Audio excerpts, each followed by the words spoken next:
Terapia Akáshica en el aire de Mantra FM. Estamos con Eric Barón, él es creador, terapeuta akáshico y investigador en esta técnica también. Lo tengo aquí sentado al lado mío el día de hoy. Y vamos a estar hablando acerca de qué es la paz interior. ¿Cómo estás, Eric? Bien. Pero quiero aclarar algo antes que empecemos. Estábamos riéndonos afuera del micrófono, alguna infidencia, sobre mis 87 libros.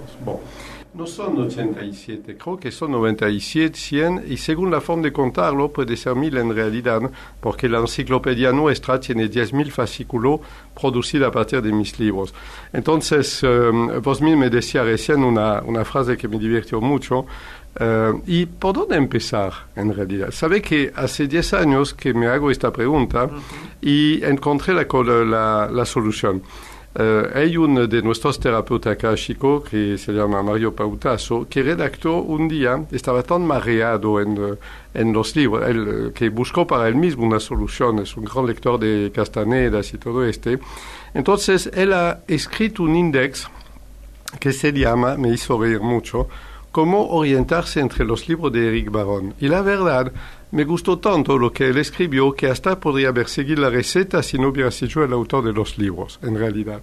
Es decir, que hay un método para poder entrar, definir qué es lo que necesita, cuál es tu personalidad, cuál es tu búsqueda real, y gracias al análisis que él ha hecho, que es escrita en forma muy divertida, uno puede orientarse muy bien. Lo recomiendo y creo que todos oyentes que pedirían este índice de cómo orientarse entre mis libros, lo pueden obtener sin ningún problema. Tienen solamente que pedirlo al WhatsApp o escribir a la casilla de mail. Y vamos a la pregunta clave de hoy, ¿qué es la paz interior? Sabe que para contestar esta pregunta sobre qué es la paz interior, hay que hacer un gran examen de conciencia. Muchas veces un paciente viene a visitarnos, nosotros terapeuta akáshico, y nos dice, quiero tal cosa, quiero lograr que mi hijo tal cosa, quiero tal cosa. No me importa si dirían quiero quisiera, no importa, es una forma de cortesía, digamos. Y nosotros tenemos que explicarle que no nos importa lo que él quiere. Es bruto lo que acabo de decir, pero no debe importarnos lo que quiere un paciente. Lo que nos importa es lo que él necesita. Y en general descubrimos siempre que lo que necesita el paciente está a miles de kilómetros de lo que él cree que necesita. Y ahí tú vas a ver la relación con la paz interior. Lo que deseamos, cuando decimos yo desearía tal cosa, yo quisiera tal cosa, cuando decimos ¿cuál es la parte de nosotros que lo desea? Es nuestro cuerpo angelical, es decir, nuestro cuerpo espiritual, que él sí sabe cuál es nuestra verdadera necesidad, sabe cuál es nuestra estructura, o sería tal vez nuestro cuerpo diabólico, el gran hacedor del campo neurótico, el que nos genera las enfermedades psicosomáticas, el enemigo interno, el caballo de Troya que todos tenemos, que es experto en buscar los problemas fuera y traerlos adentro de nosotros. Bien. Si un daño de magia negra penetra, es gracias a la complicidad del caballo de Troya, que es el cuerpo diabólico. Entonces empecemos a revisar la lingüística nuestra. Lo que yo deseo, o creo que deseo, no necesariamente es lo que necesito. Regla 1. Regla 2. Si yo deseo tal cosa, yo he deseado tal cosa en el pasado, la obtuve. ¿Cómo me sentí? Me sentí frustrado, amargado, y este es el signo total que lo que deseaba era neurótico, manipulado por mi cuerpo diabólico. Porque los deseos que son neuróticos no dan nunca saciedad, dan frustración. Claro. Los deseos que son verdadera expresión del ser espiritual dan saciedad y dan paz interior. Bien. Primera vez que pronunciamos la paz interior. Esto que estás comentando de los deseos es bien interesante. Es decir, que si uno proyectó un deseo en el pasado, lo recibe de alguna manera en el presente. Sí, de un cierto modo, no siempre. Depende de la potencia de tu cuarto ojo, depende de tu kundalini, depende de varias cosas. Es cierto que en el mundo invisible pensar es actuar. En el mundo material, para obtener una reacción material, debo hacer una acción material. Una campana no va a sonar si no la golpeo. ¿Me sigue? En el mundo invisible, pensar que la campana suena, si fuera interesante de pensarlo, lo hace sonar en el mundo invisible. Aquí es la diferencia. Pero regresamos al tema de la paz interior. ¿Qué es la paz interior? Es nuestra definición de la felicidad en realidad. La felicidad neurótica no existe. Sería satisfacción de deseos neuróticos y nunca da felicidad, da frustración. Da orgullo, satisface el orgullo, pero da frustración. Mientras que un deseo espiritual satisfecho da paz interior.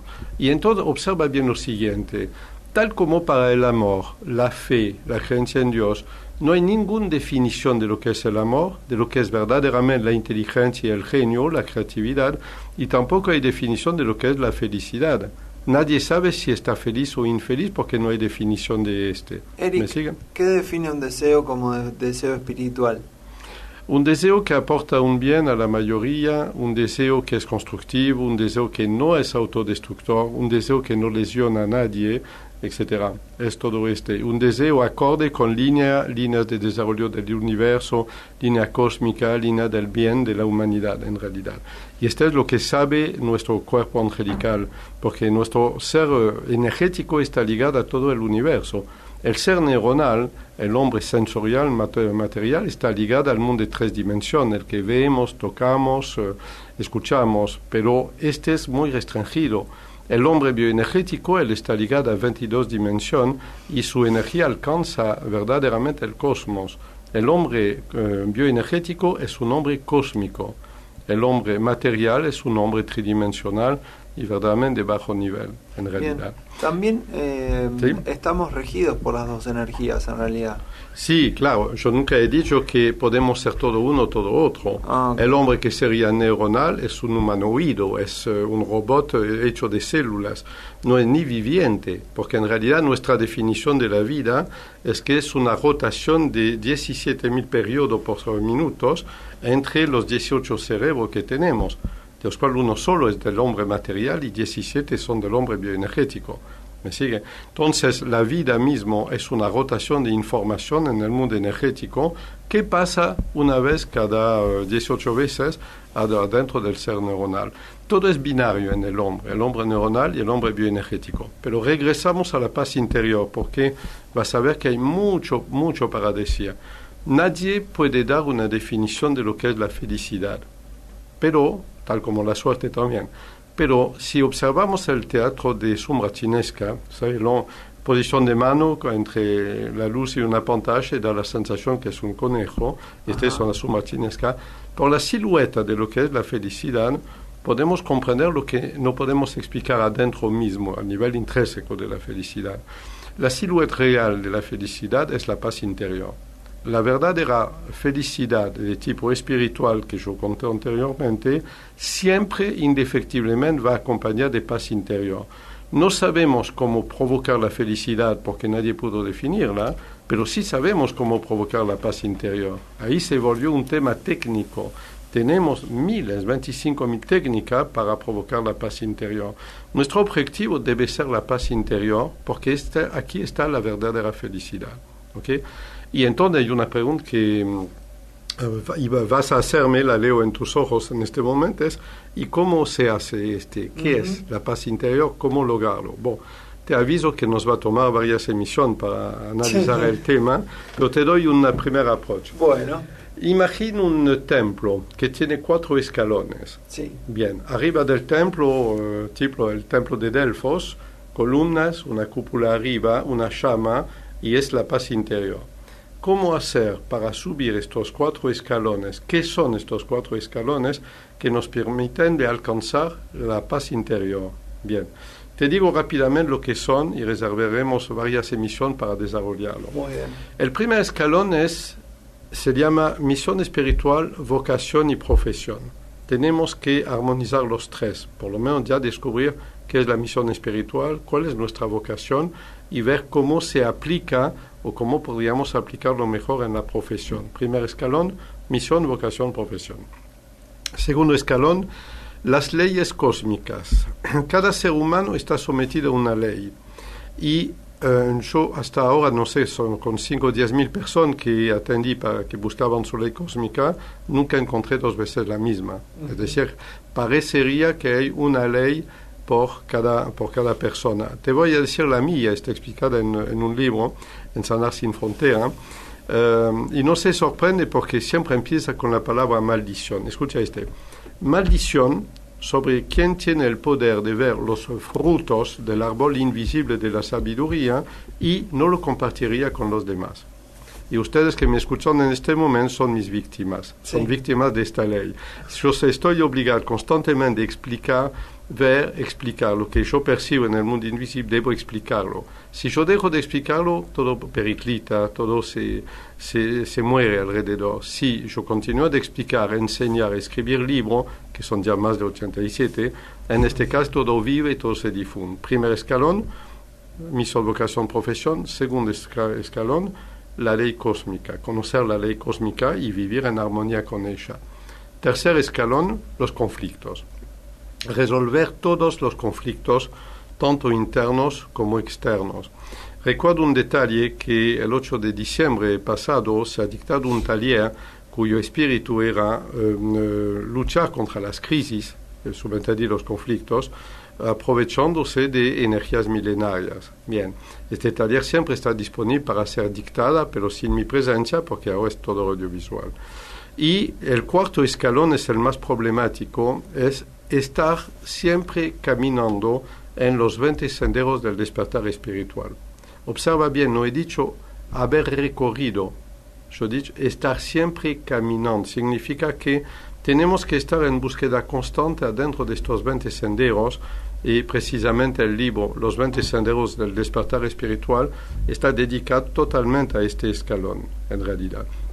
A la persona que cumple con estos 4 escalones va en dirección de la paz interior y la puede conseguir. No significa que tiene que alcanzar el despertar espiritual, significa que tiene que trabajar para conseguirlo. Lo conseguirá tarde o temprano, un milésimo de segundo, en el momento de la desencarnación en otra vida.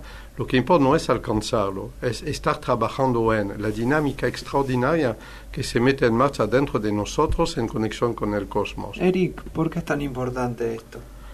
Está caminando en los 20 senderos porque uno a una vista, los que escuchan mantra en general son gente que ya a veces han ido en un ashram con Sai Baba, son gente que leyeron un montón de libros, son gente que se interesan a otras dimensiones, a otros mundos, etc. Y lo que ha decepcionado muchísimas personas, yo incluso, es que parece que los que conocen estos caminos quieren obligarte a entrar en un grupo, entrar en la religión tal, entrar en el grupo filosófico tal, entrar en tal cosa, adoptar tal dogma, ser o no religioso, etc., que sea desde la iglesia cristiana hasta la mínima secta, todos quieren hacerte entrar en un grupo. Y yo represento una línea que dice, no, tenemos derecho de ser ateo y que desear un desarrollo espiritual. Tenemos derecho de ser un llanero solitario y querer progresar espiritualmente. ¿Por qué? Porque hay una confusión. El progreso espiritual no es un aprendizaje teórico de reglas de mecanismo esotérico, no es así. Es un estado de conciencia. El desarrollo espiritual son el acceso a estado de conciencia. La pregunta que sigue, yo la conozco, me la hacen desde hace 30 años. La pregunta siguiente es, ¿cómo saber cuál es nuestro estado de desarrollo espiritual? Ya sí, te lo digo. Iba a ir por ahí. No, pero, no, ya digo. No, pero antes que lo digas, diga. agrego algo más. Por favor. Uno cómo lo va descubriendo, lo va sintiendo, lo va percibiendo, cómo lo va desarrollando. Es la misma pregunta en realidad. Es que cuanto más hay egoísmo en tu corazón, menos desarrollo espiritual. Es decir, ¿a qué estás pensando? ¿A vos, tu bienestar, tu trabajo, tu dinero? Tal vez tu egoísmo o el egoísmo de cualquier persona abarca a su familia, mis hijos. Mis hijos están bien, la casa está bien, el perro está bien. No importa que mueran gente en Venezuela, pero mi casa está bien y ordenada por lo menos. Este es egoísmo puro. ¿Okay? Entonces el nivel de egoísmo, egocentrismo o altruismo que hay en el chakra del corazón ya te da una idea. No hay egoísmo compatible con el desarrollo espiritual. Según tu nivel de conciencia, tú llegas a involucrar mucha gente, mucha situación, por ejemplo, sociopolítica, social, moral, intelectual en tu pensamiento, o tu pensamiento es levantarte, ir al subte, llegar a tu trabajo, peinar las 8 horas y regresar a casa para mirar la televisión. Aquí tú ves un índice de bajo desarrollo espiritual o mayor desarrollo espiritual. El exceso de sensiblería, el llorar porque hay gente que sufren, no significa nada. Significa hipersensibilidad y tu cuerpo diabólico puede provocarlo. No es significativo. Claro. ¿Cuál es la cantidad de pensamientos constructivos positivos que tienes y cuál es la cantidad de pensamiento destructivo o autodestructivo? Es un tercer signo, en realidad. Tú ves entonces que ya hay 3 parámetros importantes. Egoísmo, altruismo en tu chakra del corazón. El segundo es amplitud de tu campo de conciencia a nivel social, político, moral, etc. Claro. El tercer es el apego que puedes tener a lo cotidiano, por lo contrario, un pensamiento constructivo. Y hay muchos otros aspectos que ahora pasan por la Kundalini. Te voy a dar un ejemplo. Si tienes un problema vertebral, no significa que estás condenado a un subdesarrollo espiritual. Estás condenado a ir a tu kinesiólogo y a hacer un montón de técnicas, sí, pero no significa pero sí significa que puedes tener una dificultad en la subida de tu kundalini hasta tu glándula pineal. Y sí vas a estar obligado a trabajarlo y trabajarlo y trabajarlo, porque si tu kundalini no llega a tu glándula pineal, el fenómeno de la percepción del tercer y cuarto ojo no puede ocurrir. La activación del chakra coronario en la coronilla no funciona bien. Tu gran canal central, que no es el de la Kundalini, este tubo vacío que es como una caja de ascensor que une el chakra coronario con el chakra perineal, no funciona bien, este ascensor. Tu conciencia no se mueve correctamente adentro. No estoy diciendo que un problema vertebral condena. Digo que si tu Kundalini no sube, la conciencia no va a bajar a tierra, no va a llegar a invadirte verdaderamente. Claro, esto que lo que hace referencia a Eric es importante, porque para aquellos que estén en una práctica espiritual, quizás ver su columna vertebral es fundamental. Sí. Sí, cuando un profesional de yoga dice conocemos la edad de una persona en función de la flexibilidad de su columna vertebral, no está hablando de articulación ni de ligamento o disco intervertebral, está hablando de fluidez, del fluir de la Kundalini. Así que, y es esencial el control de la Kundalini. Alguien que tendría 3-4% de Kundalini a la salida del coxis es una persona deprimida. No tiene energía para abarcar el universo, el planeta, todo Así que una persona que tiene 60 tiene energía de sanador. ¿Está utilizando de verdad la energía adecuada para su progreso espiritual o está encerrada en su egoísmo? Tú ves que el hombre es un montón de parámetros. Lo que sí te digo, el que no alinea misión, vocación, profesión, no puede tener paz interior. El que no conoce su ley cósmica no puede conseguir la paz interior. El que está hundido en sus conflictos internos, como el egoísmo o el sufrimiento, no puede alcanzar la paz interior. Y la persona que no se preocupa de estar trabajando para perfeccionarse en los 20 senderos del despertar espiritual, tampoco puede conseguir la paz interior. Y no obstante, todo está al alcance de nuestra mano. Solo tenemos que saber que exista. No necesitamos entrar en ninguna secta, en ningún movimiento filosófico, ninguna religión. Yo, como creador de la terapia akáshica, yo prohíbo formalmente a los terapeutas de dejarse llamar maestro o de considerarse como maestro espiritual, aunque tienen todas las características técnicas. Gracias a la máquina de evidencia akáshica, pueden visitar vida pasada, saber la posición del hombre en el cosmos, pueden indagar adentro de la persona. Yo rehuso que nos llamemos maestro espiritual, ni acepto que un paciente nos considere como maestro espiritual. Asesor akáshico si quiere, coach akáshico si quieres, guía en el sendero si quiere, pero no maestro espiritual. Bien, Eric, vamos a seguir profundizando en este tema en una próxima emisión. Tiene muchas puertas de entrada la paz interior, así que bueno, vamos a continuar conversando al respecto. Por lo pronto, aquí en Buenos Aires, ¿qué actividades estarás realizando? ¿Estás con consultas personales? Sí. En intensivo yo atiendo tal vez 500 personas por mes de varios países a través de Skype. Estamos desarrollando algo interesante en este momento a pedido de alumnos internacionales que no tienen tiempo de tomar 25 sesiones para aprender toda la terapia akáshica. pero sí tienen tiempo para en 5 horas transformarse en vidente akáshico. Entonces, la verdad, hasta a mí me sorprendió la cantidad de pedidos de este tipo, gente del interior de Argentina o de otros países que vienen 5 horas de golpe, un sábado por ejemplo, y en 5 horas reciben su máquina de evidencia ya preparada, la máquina 3D que ya mostramos, su tabla alfanumérica, un entrenamiento, 34 fascículos, varios libros, etc. Y sobre todo 5 horas de entrenamiento concreto para volverse vidente akáshico. Excelente.